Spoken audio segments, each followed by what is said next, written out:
In this class we're going to look very briefly at unfair trade practices and competition policy.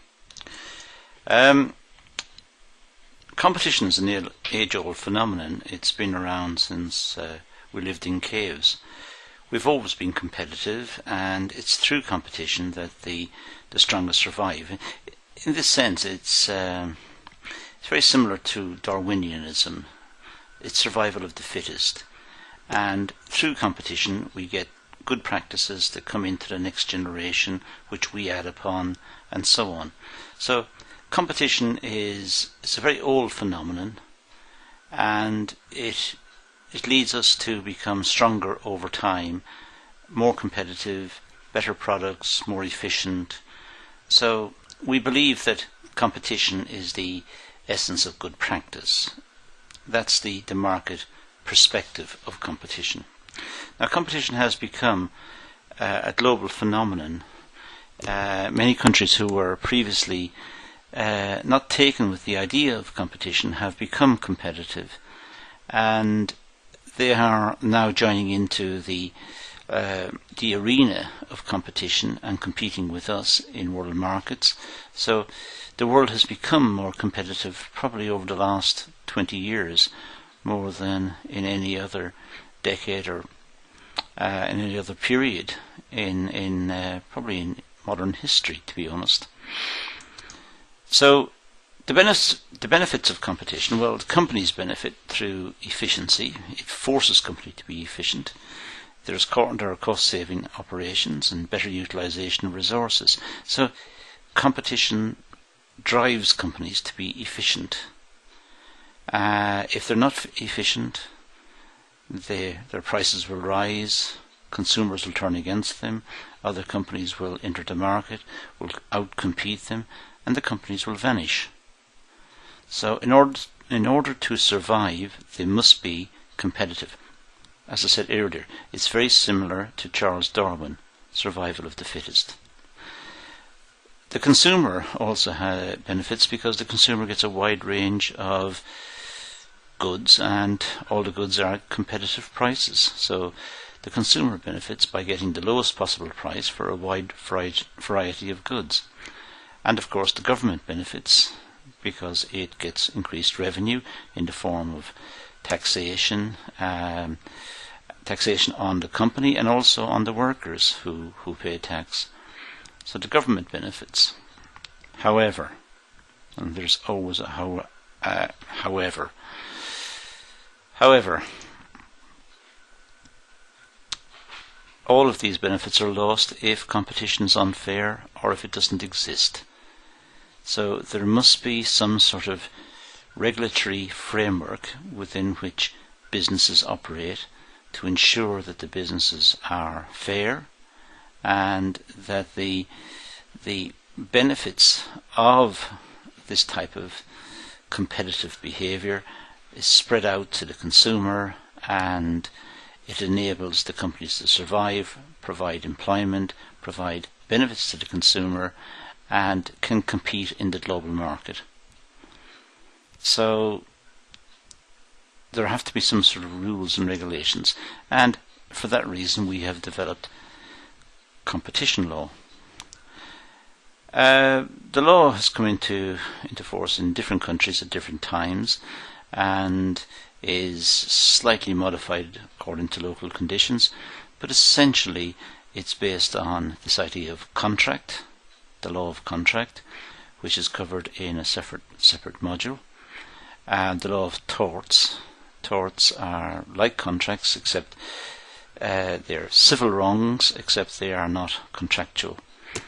And the laws usually involve concentration of economic power, restrictive trade practices, monopolistic trade practices, and unfair trade practices.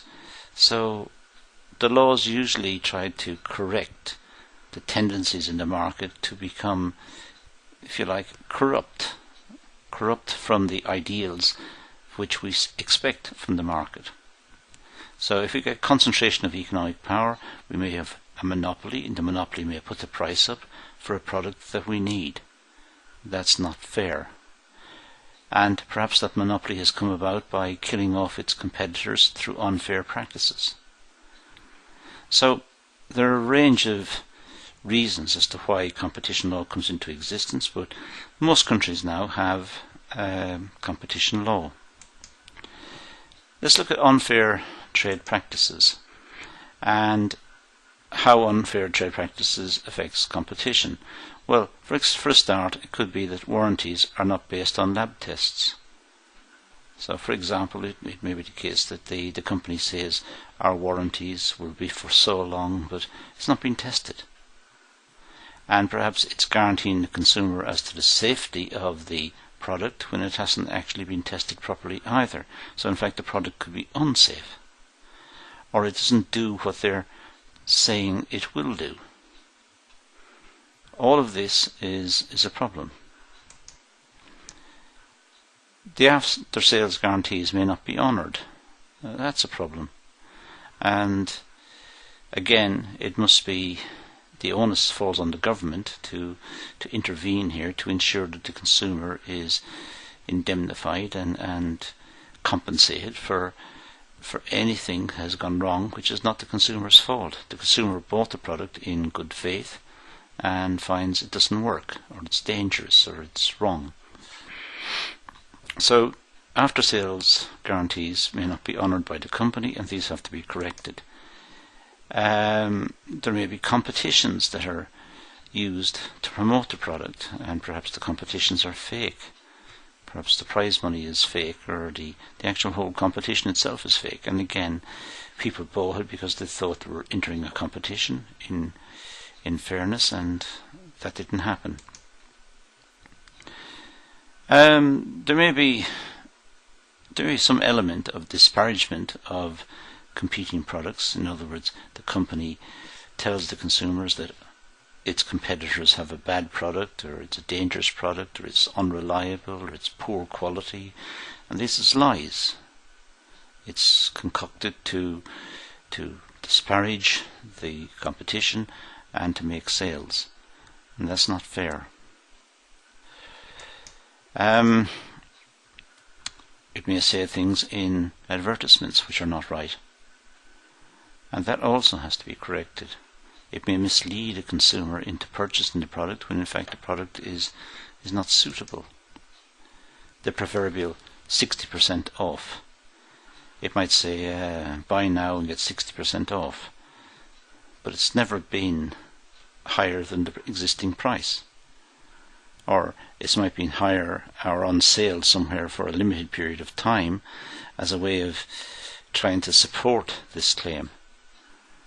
But 60% off might be just an advertising remark when in fact it's never been that price before. So the competition commissions, as constituted in many countries, they have powers to look into agreements and to direct parties to agreements as how to behave in the context of that agreement. They can stop people from entering into agreements when they think these agreements are in restraint of trade. They can modify the agreement, say, well, the agreement can go ahead if it's changed in this way. And if all fails, and everybody's adamant that the agreement's going to go ahead, even though the regulatory authority says no, then it may go to court, and there might be a penalty, a fine.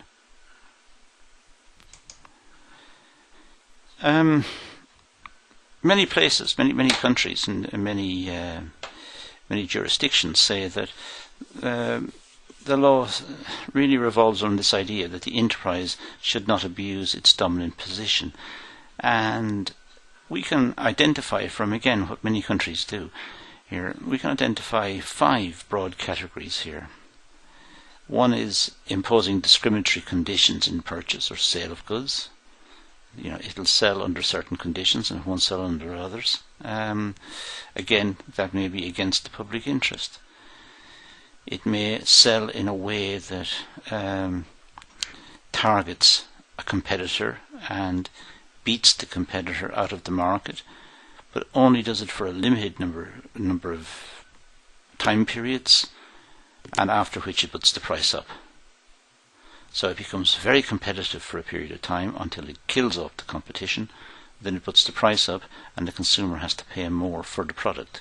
That's not fair. That's reducing competition. It might limit production or scientific or technical development. It might cut back on the market to force the price up. So it's getting essentially the same revenue because the price is higher, the output is less, but it has less costs. It has less costs and less hassle in running the business. But not all consumers are satisfied because they can't get the product, and the product itself is not being developed. It could also use its dominant position to enter another market and abuse the other market, perhaps get in first and kill off existing producers or existing sellers by predatory pricing, by very low pricing at the start, subsidized pricing. And when they're out of the market, it creates a monopoly in that market. Now, all of those are ways in which companies can abuse their dominant position.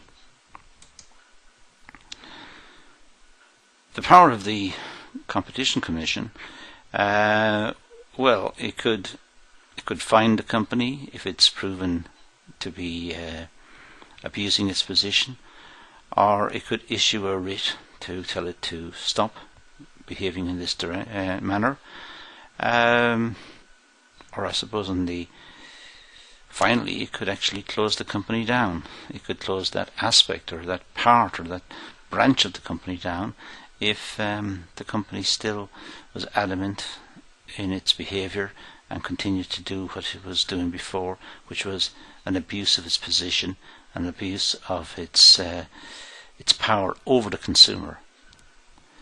So all of these are situations where the regulatory authorities can intervene in the market to control monopoly power or abuse of the market.